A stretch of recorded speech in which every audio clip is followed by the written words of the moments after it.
Do you ever have one of those days when you wake up, the sun is shining, you open your eyes feeling at peace, as though for some reason the world is just as it should be, as though, just for a minute, all the cares on your shoulders and all the things you know to be true are simply figments of an overactive imagination? I had one of those days this morning, and it was glorious. But then I glanced at the time and remembered that I was going to go and watch a Marvel movie today. And all that nonsense, all the identity politics, all the Disney madness came thundering back down upon me like a pyroclastic cloud. It was a nasty sensation, like that greasy, uncomfortable feeling you get when you're at a party and a guy in child molester glasses who smells of BO with bad skin and breath that could subdue a rampaging rhinoceros sidles up into your personal space and starts trying to strike up a conversation about climate change, while he froths at the mouth and spittle lands in your tie, and you can think of nothing but Sparta kicking him into France, a place more deserving of his presence. The movie in question is Doctor Strange in the Multiverse of Madness. Now, I have previously stated I was slightly hopeful for this movie, thanks to the fact that Sam Raimi was directing. And so it was with slightly less trepidation than I would normally have shown that I entered the theatre and sat down with my sweet and salted popcorn that cost more than the GDP of most small countries, and waited for the superhero genre's latest offering to begin. But before I get started, please consider subscribing, as that would really help me out, and if you like this content, give it a like. Okay, on with the vid. I'm not sure what I was expecting from this movie, as I had not read that much about it and had not watched any of the trailers. I tend to avoid trailers if I'm actually interested in a movie because, well, there isn't much point in going to see a film if you've already seen all the good bits.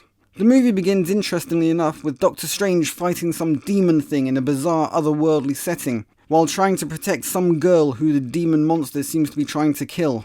Then, shockingly, Doctor Strange is killed. Dun dun dun! Oh no, have I just given away that yet again Hollywood are trying to replace a straight white hero with yet another female? No, it's just one of those shock openers that are meant to make you go, oh my god, I can't believe they just did that.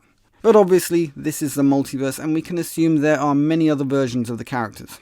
The movie continues from there at a breakneck speed, which makes its 2-hour runtime seem less painful than you would have thought, considering how hard it's been to sit through most Marvel movies these days, especially if you're as tired of their political posturing as I am. I found myself being mildly entertained by the movie, thanks to the fact that it simply was not boring. It managed to have enough going on and maintain enough tension that it really wasn't a chore to watch. I'm going to credit that to Sam Raimi, because if anyone knows how to throw a watchable movie together, it's him. And I'm sure, had he been given free rein with the story, it would have ended up a far superior movie to what we got. And what we got, well, was something of a mess. It wasn't that it was the worst thing that I had ever watched. It was just that there was no continuity in anything that happened. It felt like I was watching a Jar Jar Abrams movie, in that whatever was required to happen would happen, because it was required to happen, for what we shall laughingly call the plot. As we all knew beforehand, the Scarlet Witch is the villain of this movie, and I have to say, she is a great villain, played very well by Elizabeth Olsen. And yes, most people will find her motivations for becoming the villain of this movie rather silly, but they are a match for her history in the comics, so I have no problem with that part of the plot. It also follows on from WandaVision, where she was clearly making a turn towards becoming a bad guy, so this was a logical progression for her mental instability. The stories about her children, or lack thereof, are all over the comics, and her being controlled or perverted by some sort of mind-bending influence, in this case the Darkhold, which is basically the Marvel Necronomicon, are as commonplace in her history as smashing is to the Incredible Hulks, or being able to do this all day is for Captain America. That doesn't sound quite right when you take it out of context. My problem with her in this movie is that she is simply too overpowered. She is able to take on Doctor Strange, Wong, and hundreds of wizards all at the same time. She bends reality. She overpowers extra woke Miss Marvel. Captain Marvel. She is simply unstoppable. She wipes the floor with an alternate universe Avenger type team, which included Professor X, called the Illuminati. Which I have to say is actually one of the most satisfying things to watch I've seen in a while. I know I was supposed to be hoping that they would stop her, but they were so woke and judgmental that their demise was something of a relief. But back to the point, there was even a scene where woke female Captain Carter America hit the Scarlet Witch in the face with her shield, and she just shrugged it off. which is simply impossible. The Scarlet Witch is still human. As far as I'm aware, she has no super strength, no super endurance. She cannot take a super soldier hitting her with his shield. That should have ended the fight right there. But we're dealing with a script that is just all over the place, and allows for anything to happen because it needs to happen. There is a scene where the super woke-alati heroes mention that Black Bolt can destroy Scarlet Witch with a single word from his mouth, and Scarlet Witch says, "What mouth?" and makes it so that Black Bolt doesn't have a mouth. It was very Matrixy. But if she could bend reality in that way, then why didn't she do it all of the time? She could have easily said, "What arms?" and then no one has any arms, or "What Doctor Strange?" and then he just disappears. The movie just couldn't keep her power level in check, which made every successful escape kind of laughable because she could simply have bent reality so that the corridor they are running away down could lead straight back to her, and that sort of thing. And then we have a character that woke Marvel are just pathetically desperate to make happen, America Chavez. If you've ever had the misfortune to have glanced into one of her comic books, you would find that she is an insufferably woke character. From being a lesbian to having two mums to the horrible way she speaks to others, she appeals only to one demographic. And that can be found exclusively on Twitter, screaming, "Orange man bad!" and railing against toxic masculinity, whatever that is. So including such an unpopular character into such a big movie smacks of desperation. Though I have to say that on the whole her character wasn't so bad in the movie. But the reason for that is because she wasn't the main focus. Her part consists mostly of running away while looking kind of bored, which doesn't say much for her acting ability on the whole.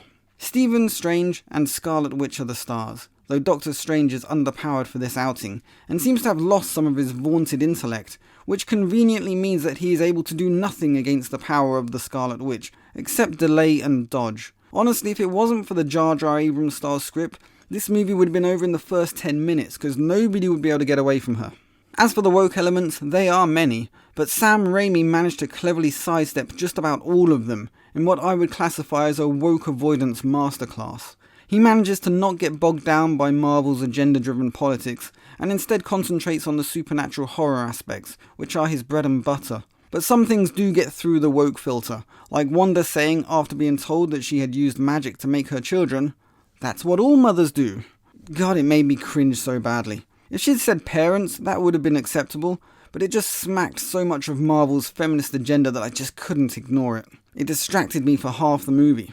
She then uses the classic, "for the greater good" argument, which Strange rightly points out is an excuse the bad guys use to excuse their evil behaviour, and she tries to turn it back on him because of what he did by giving the Time Stone to Thanos. But of course, Doctor Strange knew that that was their only choice if they were to defeat Thanos, whereas Wanda is just being selfish. There is a running theme about Doctor Strange possibly needing to take America Chavez's power, which I'm sure Marvel sees as a white man stealing a minority female's right to self-determination, or something along those lines. On the other hand, females in this movie are generally treated in a fairly realistic way.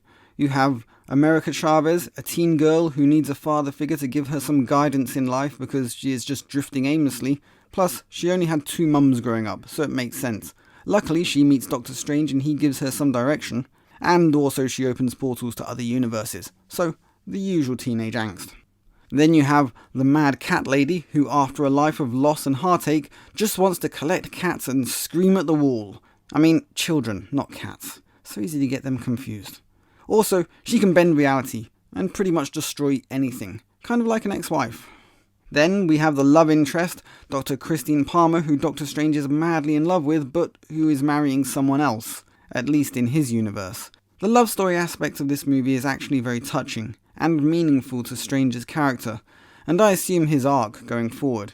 He learns a lot about himself and realizes he needs to move on, which is great, as once the woman you love is marrying someone else, it's pretty damn sure that she isn't interested in you. And if she is interested in you, then that is one messed up way of showing it. Another thing is that the title of this movie is a little misleading, as it implies that we will see the multiverse, which in fact we do, for about 20 seconds, and then the movie stabilizes itself between two specific universes, and much of the madness is really just about how unbalanced the plot is. I had hoped we'd get some wacky and interesting universe-swapping action, but if we did, then it got left on the cutting room floor. Another thing is that they appear to be trying to make Wanda a kind of sympathetic character over the whole children thing, and honestly, she is just an evil, murdering bitch.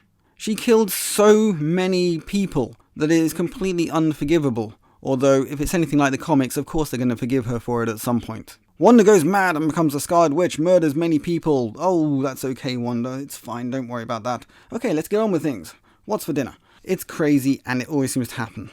Sam Raimi did manage to do a pretty good job, and it is a nice change to actually have a watchable Marvel movie after all the utter trash that they have put out recently. So if you do fancy watching a superhero movie, then this is the one to see. But don't expect a great story, because this is not it. Instead, it's a window into what a director like Sam Raimi could do if he was given free rein to bring his own vision to the Marvel Universe. And I for one would love to see that. In fact, I've heard that there is another 40 minutes of this movie out there somewhere.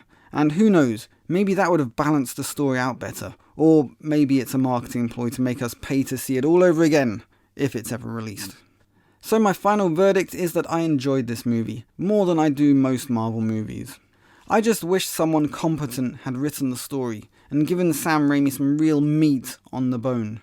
Also, a special shout out to Bruce Campbell, because he is a lot of fun, and it wouldn't be a Sam Raimi movie without him.